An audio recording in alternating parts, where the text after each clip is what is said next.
പ്രാണനാഥനായി നീ ചാരത്തെത്തുമ്പോൾ നാം ആടിപ്പാടും പാട്ടിൻ നീണം കാറ്റുപോളുന്നു. ഹേ ദേവസുന്ദര അങ്ങേതോ കാലത്തെ ഈ നെഞ്ചിനുള്ളിൽ ആരാധിക്കും പൂജാബിംബം നീ.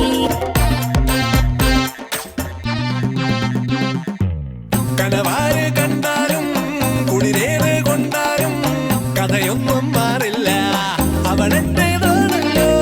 വെറുതെ നീ മൊഴിയേണ്ട, സമയങ്ങൾ കളയേണ്ട, ഉടപാടി തീറാലേ പടവെട്ടി തീർപ്പാക്കാം.